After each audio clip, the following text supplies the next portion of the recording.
إن الحمد لله نحمده ونستعينه ونستغفره ونتوب إليه ونعوذ بالله من شرور أنفسنا وسيئات أعمالنا من يهده الله فلا مضل له ومن يضلل فلا هادي له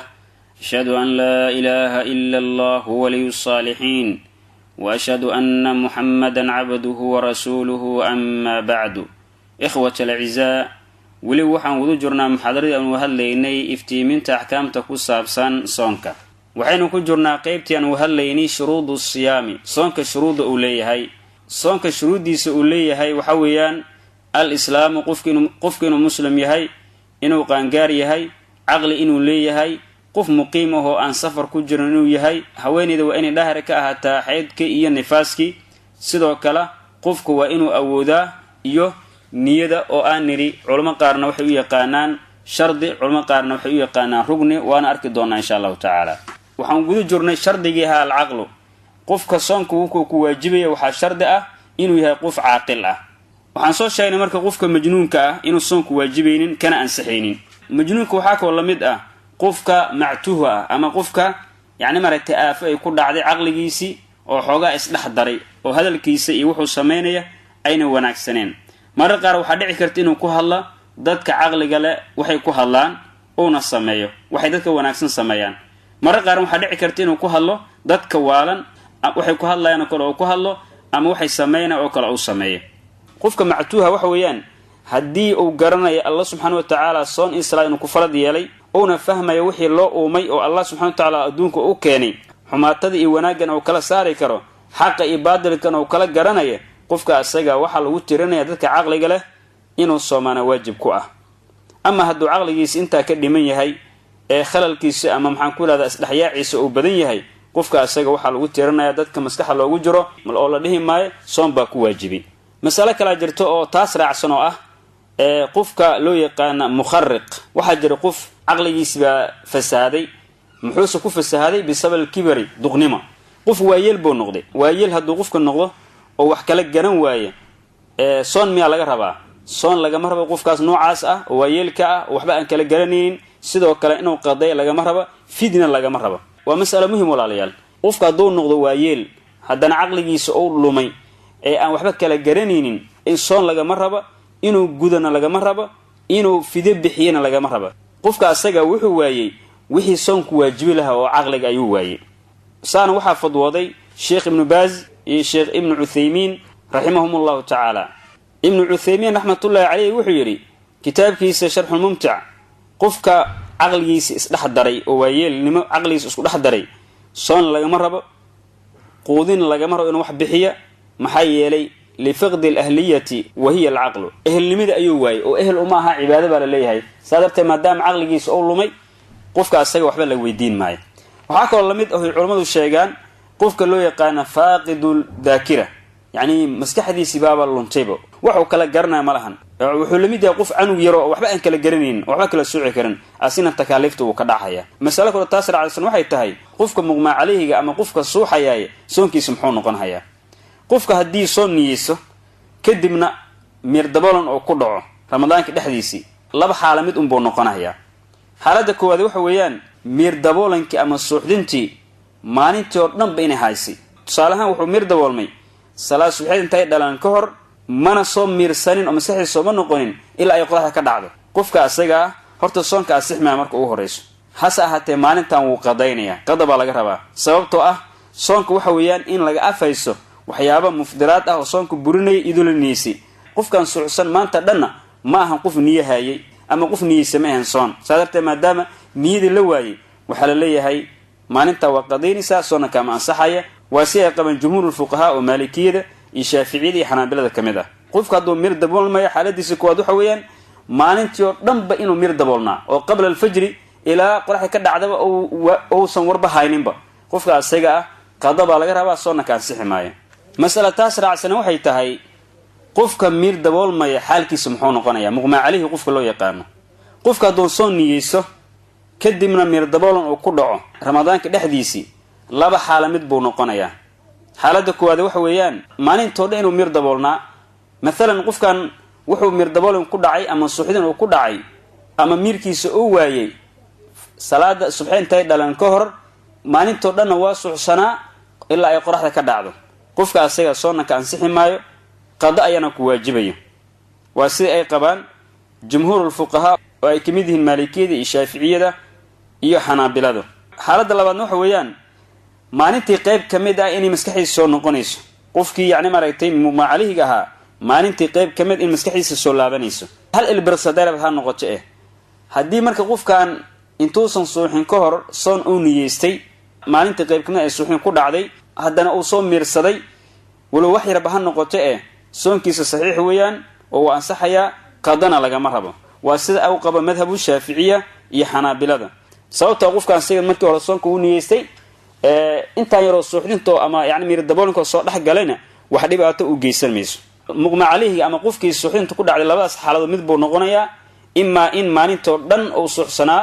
oo qabla al-fajr ilaa ay qorax ka dhacdo maskaxdiisa ay maqneeday qofka asaga soonka ansixi maayo qadaba laga rabaa haddii laakiin maalintii qayb kamid ah ay maskaxdiisa soo noqoto soonkiisu ansaxaya wax qadaana lagama rabo masalaas waxa raaca marka haddii ay dhacdo qofkii aqligiisa inuu ku doorsoomo ama uu ku waayo ama dareenkiisa oo waaye daraagis uu isticmaalay daraadeed daraagis buu qofkii isticmaalay noocay doonta ha noqoto maskaxdiisa way luntay waxa kale la mid ah qofku wuxuu isticmaalay daawadaasna cudur daar la'aan ayuu isticmaalay oo sharcigu ma ogoleen xukunka qofkaas wuxuu noqonayaa qofkii miir daboolmay xukunkiisa oo kala soonkiisa waa fasahaadaya inuu qadayna waajib ay ku noqonaysaa mas'ala kale waxay tahay muxuu yahay xukunka qofka hadduu iska hurdo maalinto dhan buu iska hurday qof baa soon niyeystay maalinto dhan buu iska hurdayba ama maalinta inta ugu badanba warba ma hayo hurdo baa jiidatay qofka asaga soonkiisa muxuu noqon hayaa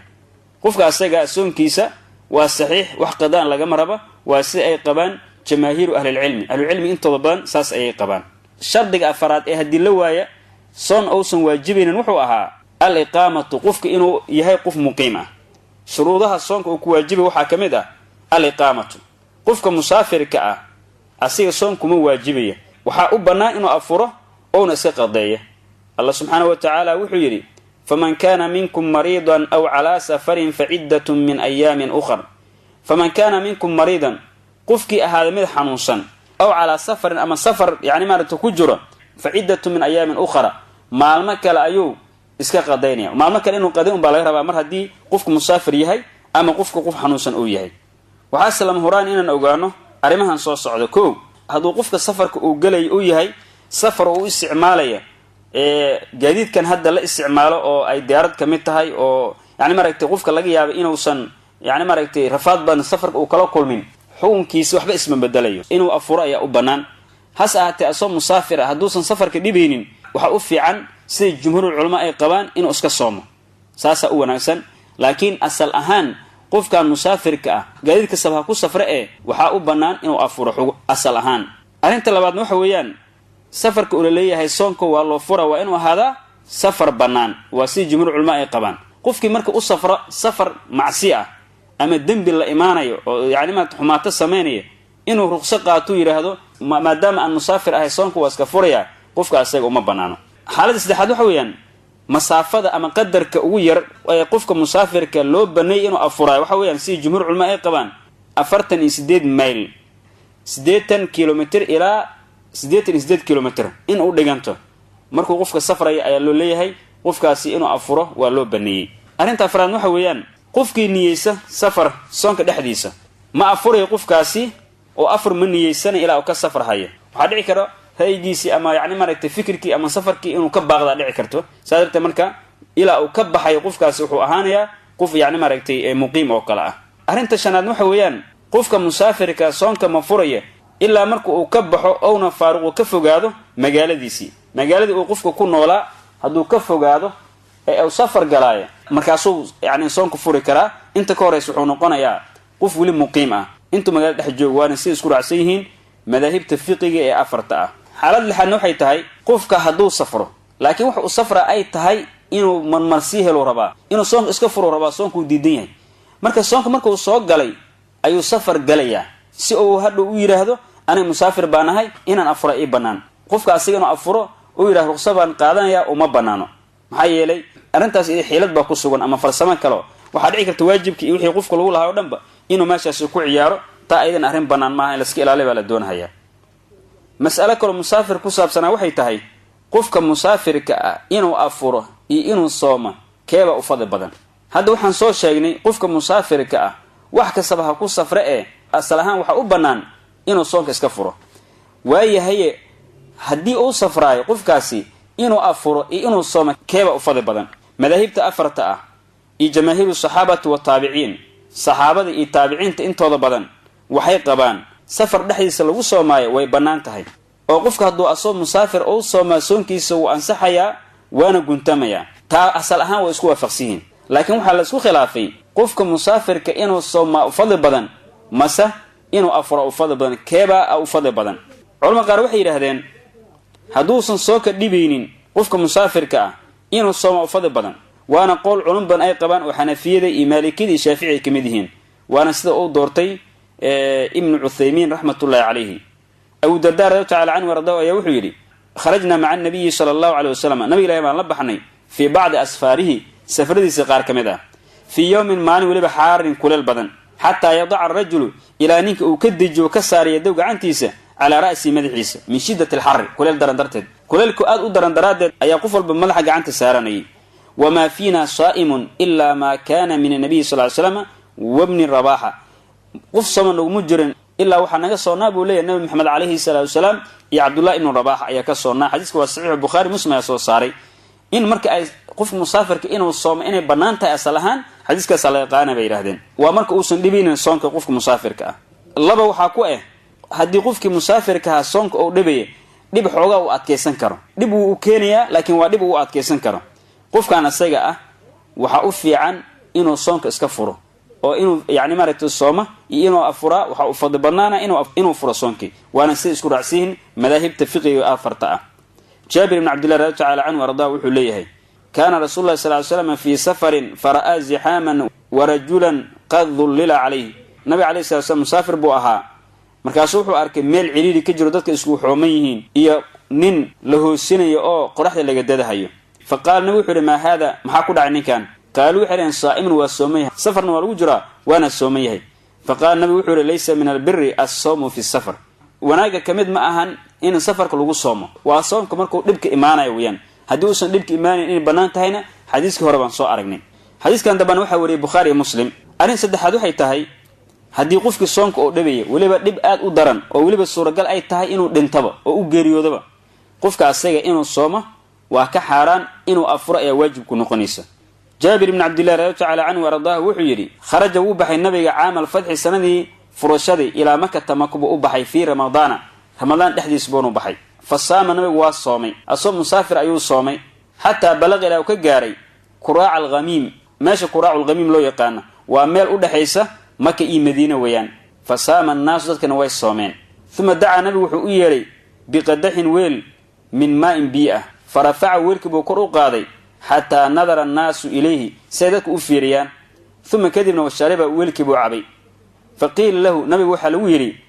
bacda daalika markaas kadib oo biyo caba waxaa lagu yidhi ina bacda annaasi qad saama qaar dadka ka mid baa sooman. faqaala nabigu wuxuu yidhi ulaa'ika alcusaatu kuwaasi waa caasiyaal. xadiiska waa saxiix bukhaari muslim ayaa soo saaray. haddii qofka musaafirka oo soonka ku dhibtoonaya ama dhibaato weyn ay soo gaari karto oo caafimaadkiisa halis geli kara qofka inuu soomo xaaraan bay ka tahay inuu afuro ayaa waajib ku ah. wallahu subxaanahu wa tacaala aclaa wa aclam.